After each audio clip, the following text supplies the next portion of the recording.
Welcome back.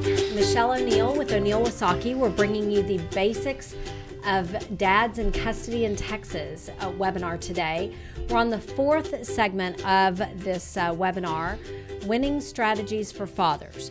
So I'm joined by Michael Wasaki, my partner at O'Neill Wasaki, and by Ryan Siegel, who's one of our rock star lawyers in custody cases. So they're joining me today in bringing you this webinar, talking about custody for dads. So now we're assuming we talked in section 2 about before you file the suit strategies. So now we're talking about strategies during the suit. Suit's been filed, either a divorce or a custody or a modification suit of some sort. So let's talk about strategies for dealing with fathers' cases while the case is pending all the way up through trial. Right. What's your kind of knee-jerk thing that you tell dads who are coming in with a custody case? Well, first and foremost, always you want to be realistic, okay? If you're a dad and you're coming into the case, and like we talked about earlier, say you have more of a traditional role household where the dad works and doesn't just work sometime, works all the time. Be realistic, and especially if the other parent is, an appropriate parent, be realistic. If maybe you can't win today, maybe you can't win primary conservatorship today, so set up the circumstances and the solution in this case in a way to where maybe you can't obtain that today, but you put yourself in a position where that option is not foreclosed down the road. So you set up a situation where you set up a good resolution, in this case, joint managing conservators, expanded standard possession schedule, appropriate rights and duties, and but don't especially if it's, for instance, a divorce, where in a divorce, what I always tell clients is that you're fighting with your own money, and it's almost like as if you were the United States government, you're airdropping machine guns and grenades over to the other side to use against you. So the more you fight on that front in a divorce process, the more harm you're inflicting upon yourself, because you're giving the other side money to fight you with. Whereas if you reach an appropriate settlement in a divorce situation and come back later and file a modification, well, they're having to spend their money in that modification to fight you, not your own money to fight you with. And so you look at all your various options, you be realistic, you set up a game plan, you stick to the game plan, you follow it, and whether or not it's a circumstance where you can prevail today or whether it's a circumstance that you can prevail down the road, you follow the game plan and you be realistic about it. And I think that's one of the things that that I've learned from you, and I think we kind of do maybe in different ways, but we do is set that strategy. I think that's a really important thing to do from the very beginning of a case all the way through the end of a case, and even after the case, is have a strategy. I think one of the mistakes that are made in some cases is just not having a strategy, just kind of blowing with the wind and seeing what happens, and instead of laying a plan and working your plan. Right. And it's important because I can't tell you how many cases, and you've had them too, Ryan, as well, where people have come in and consulted with us and said, well, I've talked to so-and-so lawyer and so-and-so lawyer and so-and-so lawyer, and they told me that I would never get custody of my child or never get custody of my children. And then I look at everything and I'm like, well, it looks to me like those lawyers just weren't willing to work hard enough. But if you're willing to work with me and do X, Y, Z, I think you got a great shot at obtaining conservatorship. And guess what? the client does it, we follow the strategy, and we prevail. That's happened in my career more times than I can count. It's one of the things that I became known for was being able to set strategies like that and win conservatorship for fathers who were willing to follow the game plan, stick to it, do the things they're supposed to do, and help me present a case to the court to show the court that, hey, this is really your best option with regard to these children. And going off that, when that person comes in and tells me that, I always say, well, why not? Why not? Why can't you win this case? And I say, well, I'm a dad. Like, okay, so what? Like, that doesn't necessarily mean that you are going to lose this case. I mean, depending on which court you're in, that may be another hurdle, but it's certainly one that can be overcome. And I think it's important to kind of lay those facts out and tell the client, hey, this is what your hurdles are. Let's figure out how we're going to address each of them, and then let's get to the goal. Whether that goal is primary, whether the goal is 50-50, it all depends. So Right. So, you mentioned I'm a dad. And so I think that both from a legal perspective and just a societal perspective, and they may be a little bit different on each one, but from a legal perspective, we've had laws on the books in Texas and in this country that disregard the gender of a parent, since the 70s. In the 70s, we passed laws in Texas that say that you cannot base a custody decision on the gender of a parent or the gender of a child. You can't say, well, it's a teenage boy and they need to live with dad. You can't say that it's an infant daughter who needs to be with mom. That's outlawed by our laws and has been since the 70s. Even so, from a societal perspective, I'm not sure that society quite agrees with our laws. Well, it's something, again, that we talked about earlier. It's our job as the lawyer to help the client understand that although there may be these laws in place, although there may be these things that say don't do this, don't do that, we all must still be aware of the existence of biases and prejudices in everyone. The custody evaluator, various witnesses, whether it's school teachers or medical professionals, or the judge, or anyone that may be involved on the case. You have to be aware and cognizant of those potential biases and prejudice, and that has to be taken into consideration and formulated into your game plan as you move forward on the case.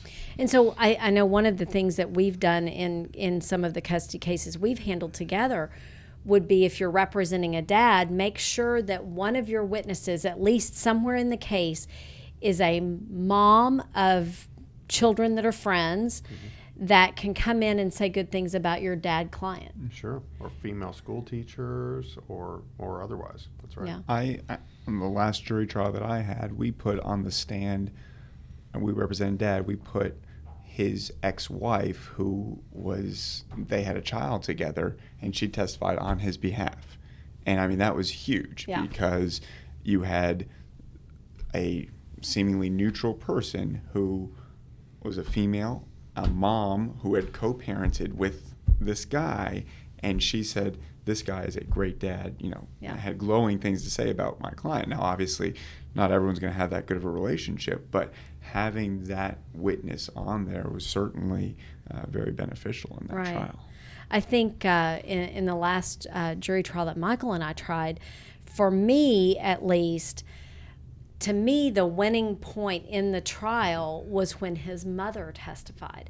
And, you can sit there and say, well, like his mother's ever going to say anything bad. But I found her testimony so compelling because she was able to provide almost like painting a picture of him as a father in a way that almost no other witness could.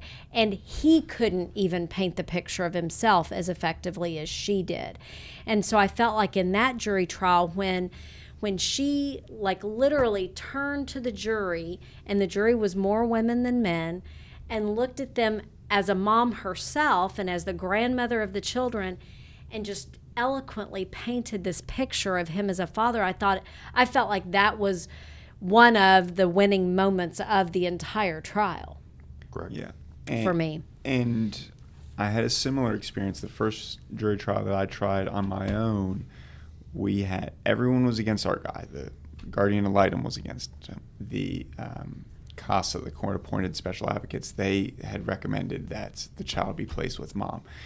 And we put our guy's father, who's his stepfather, on the stand. And he was so engaging and looked at, just like you said, looked at the jury and sat there and just said like how excited he was to have a grandkid and you know, XYZ. And you know, to this day, you know, having, you know, you reach out to the jury members and see why they ruled how they did, and he was certainly a factor. Was this family that our client had, this, you know, extended family, so to speak, that this child was going to have. I think, talking about going back to preparation, I think getting those witnesses and finding out what witnesses can come in to testify on your client's behalf will help actually figure out whether or not you want to do a judge or a jury to make the final decision in your case. So in a custody case, there's basically 2 points where you have an opportunity to prevail. One is the temporary orders hearing, and then one is the final trial. Right. So at the temporary orders hearing, do you approach a temporary orders hearing differently for a dad in asking for custody than you do a final trial? Yes. And we put in a significant amount of work on temporary orders because, you know, statistically speaking, oftentimes, an overwhelming majority of the time, what happens on temporary order or what happens on temporary orders is what, within reason, within a certain parameters, is what happens on final. Now, that's not a hard and fast rule, but again, from a statistically speaking, you got a hill to climb if you perform poorly on temporary orders, and you're going to have a much longer row to hoe between the entry of those temporary orders and the time you get to final trial. Yeah. So, yeah. So let's talk about the final trial. Sure. We, in Texas, the only state in the country that allows jury trials for custody cases. What are the factors that you look at, either of you, in recommending to a client that you ask for a jury trial instead of a judge trial? I looked. Number one is, who's my judge? That's number one. And if you've had a temporary orders hearing, you've got a pretty good, like Michael said, you've got a pretty good indication where this judge is going to lean one way or the other. And if you've got that indication, you know, you can tell your client, hey, this is, he or she already ruled this way. Now it's going to be really, you know, it's not technically your burden, but it's going to be a hard uphill battle. Yeah. And I think that that's the number one thing that I look at it with a client, and I'll tell him, like, him or her, this is where you're going to have to prove why we should go different than temporary orders. Yeah. And so I think that's definitely something to look at. I also think it's important to look at what Michael said earlier, you know, what jurisdiction you're in, what is the jury makeup, community makeup of that jury, and then of course, you know, knowing that, how are you going to, are your issues, you know, maybe be recreational marijuana use or something like that? Is a jury going to hammer you for that when a judge may not, or vice versa? So, yeah. Yeah. What do you look at, Michael? So the same, but a myriad of factors. So obviously I start with the facts themselves, which Ryan was talking about. You know, what bad acts do we have with regard to our client? What bad acts do we have with regard to the other client? What good facts do exist? What are the surrounding circumstances of the parties? You know, has you know, mom, you know, moved in with a boyfriend? Has Also, we look at what happened on temporary orders. Did we prevail on temporary orders? Did we not prevail on temporary orders? Did we have a result that we expected on temporary orders that we can still work within the confines of? Did we have a result on temporary orders that was way out in left field that we don't feel that we can recover from because, certain facts were overlooked or disregarded by the court, facts that we felt were significantly important that, it's offensive that they were overlooked. We look at all these things. Another thing I look at is who's my opposing counsel. For instance, we're a law firm that handles a significant number of jury trials. Myself, you, Ryan, Jerry, there's a number of us here in the office who have had more than our fair share of jury trials and bench trials. Is my opposing counsel someone who's never tried a jury trial in their life? Should I give them their first opportunity? Because it's just like with anything else. How did you do the first time you rode a bike? Did you fall down a few times? Yeah, everyone did. And so we look at other factors that some people might not think about when making that determination. And so I also look at, I also assess my client. Is my client someone who would present well with regard to a jury? And is my client someone who can withstand the challenge, someone who can withstand the process that you have to go through in order to get all the way to final trial, all the way to a jury trial? It reminds me of recently there was an individual who just won the heavyweight championship, and he's a heavier set man who all the commentators said, there's no way he's going to beat the reigning heavyweight holder, who was a significantly bigger guy, very cut, very looked unbelievably athletic, whereas this other guy did not look the part. And he could have easily gotten discouraged, but after he went in the fight, he followed the game plan. He kept his head down. He waited for his opponent to get on the inside, and then he dropped him on the floor. And then afterward, everyone was like, oh my gosh, I can't believe he won. I can't believe he this.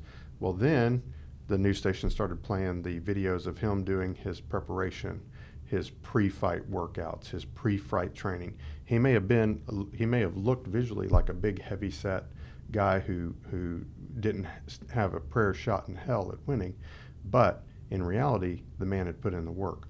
And if I have a client who, on paper may not look like he has a chance of winning, but he's willing to put in the work, willing to stay the course, willing to do as he's instructed by his attorneys, I will give that client a shot every single time, because that's the client that's hard to find. That's the client who you want to have.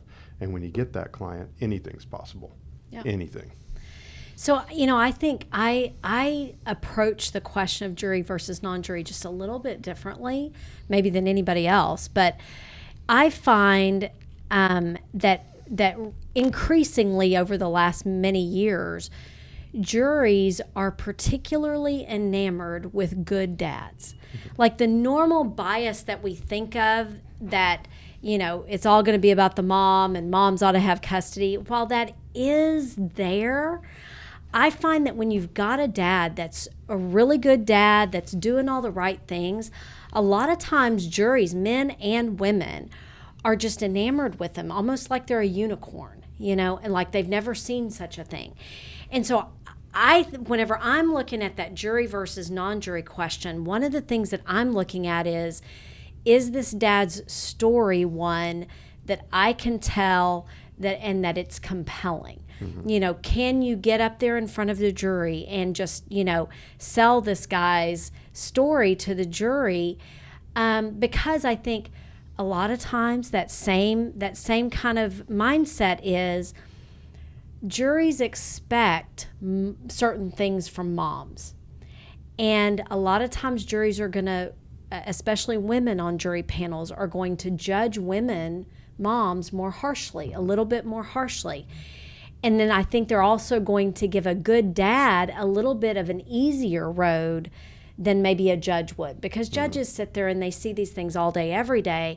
I think judges have a different viewpoint of the world than a jury would, because a jury's thinking, you know, the world ought to be a certain way, and then you upset their status quo by showing them, you know, you think the world is this way, but I've got this great dad, and wouldn't it be cool for this great dad to be in charge of these kids?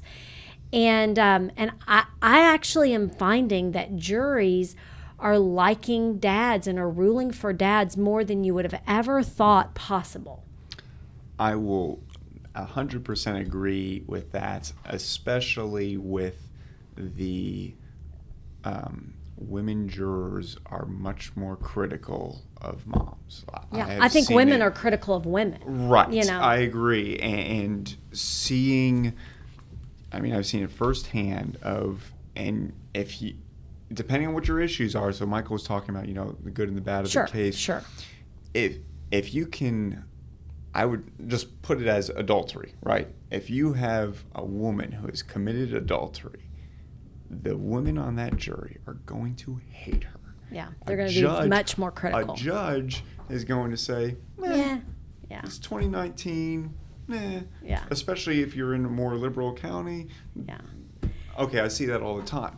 But if you put that in front of a jury, especially if you have any members on that board or on that panel that have experienced some sort of adultery or something like that, they are going to hammer that woman. And that may be the reason why you say, you know what, the judge isn't going to care that much about this issue, but a jury might. And you can kind of mix the issues enough so that you raise a point in front of the jury that might be much more important to them than it is to a judge. So. Yeah.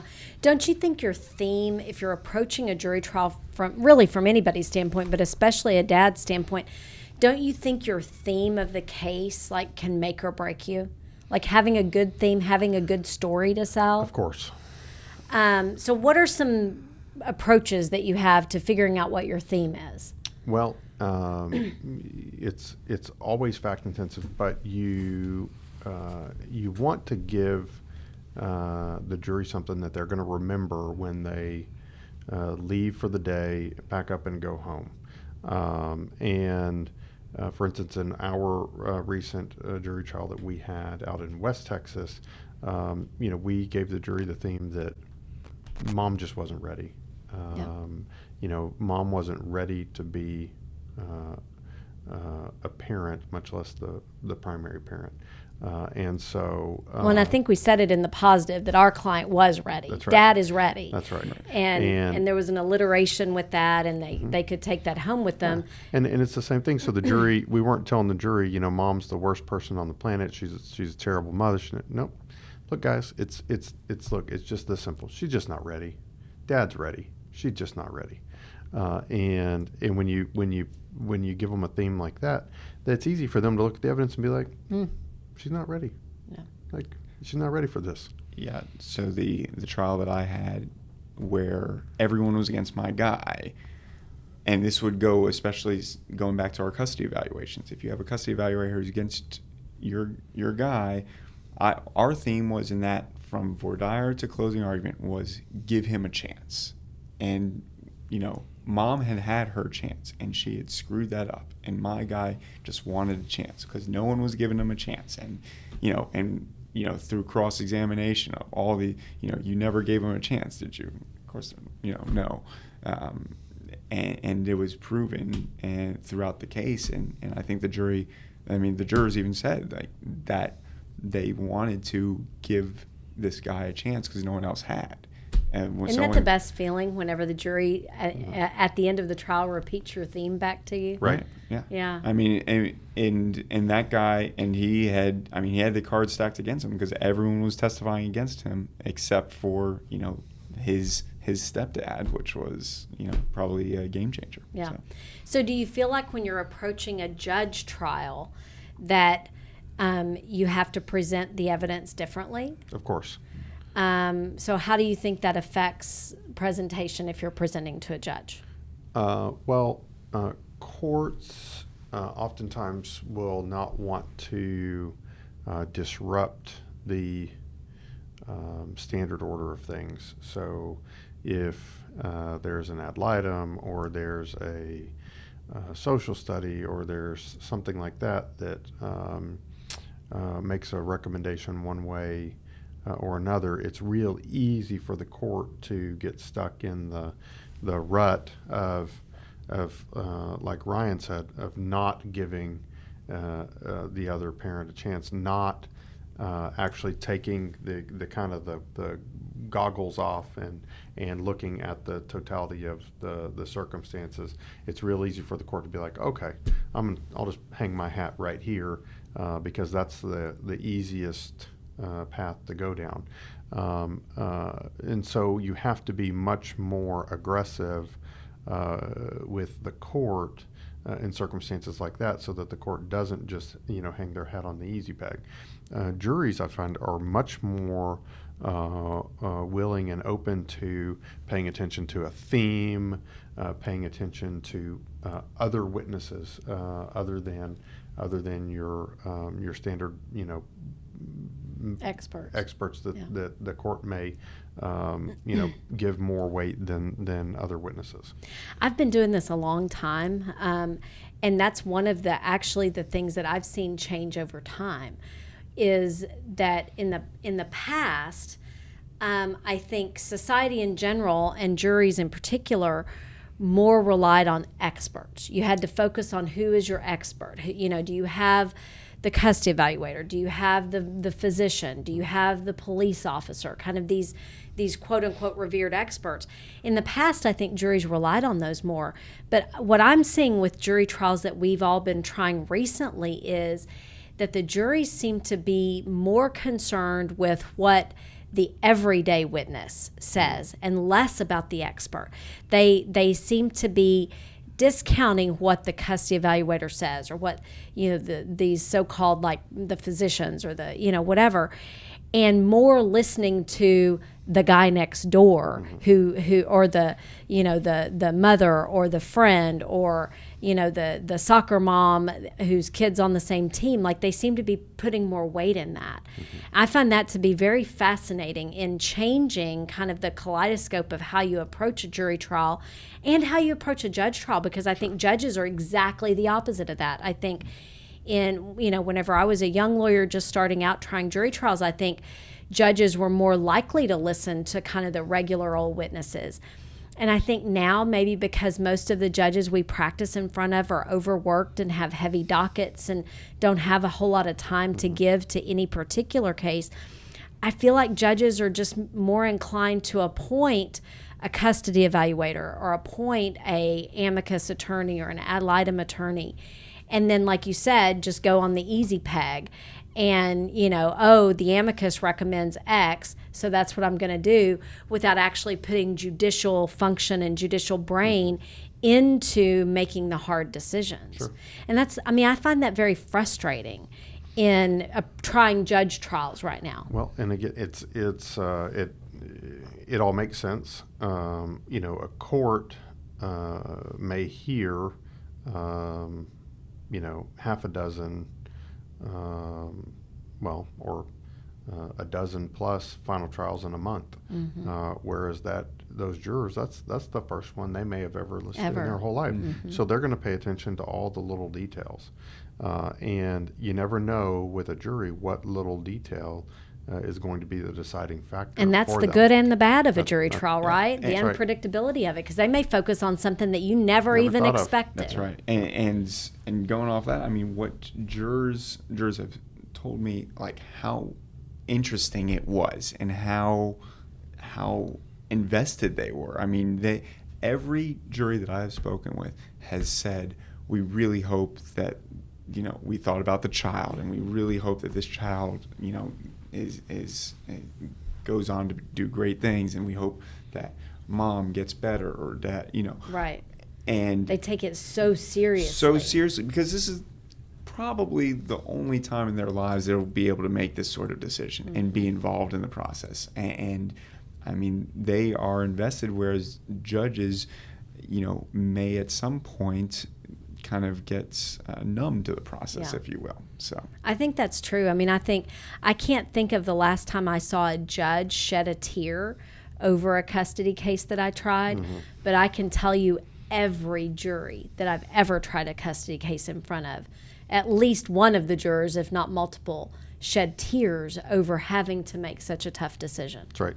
And for me, I'm finding that at this point in my career, if you have the ability, I'm finding that I almost prefer to try a contested custody case to a jury, because I think juries are taking their job so seriously. And a lot of our judges, from being overworked and kind of that day in, day out trauma, PTSD almost, of seeing family law every day. I mean, I think that, like you said, they get numb to it. And I find that juries are just taking their job so seriously that I really appreciate trying them to a jury. Right. Yeah. And I think that's obviously why I put the three of us in the room together for this webinar, because we all three have tried more jury trials individually than a lot of lawyers have tried, custody jury trials than a lot of lawyers have tried in their career. So, all right, well, that's about all our time, and we appreciate y'all joining us for this webinar. Join us in July. We're going to be talking about digital currency and cryptocurrency and how to approach those in your divorce. Thanks for joining us. Keep in mind that this is a webinar that's aimed at attorneys. This is for continuing legal education. If you're out there watching this webinar and you're not an attorney, we welcome you to watch it. But remember that we are not giving you any specific legal advice. We cannot comment on any specific case or situation without knowing all the facts. So if you need legal advice, this webinar is not a substitute for legal advice. Please seek the advice of a lawyer as to your specific situation and get specific advice to that. Because if you rely on just what we're talking about here, we're being general, we're talking about general legal principles that may not actually apply to your situation. This is for continuing legal education only, and we cannot create an attorney-client relationship just through the video camera. Okay? Thanks.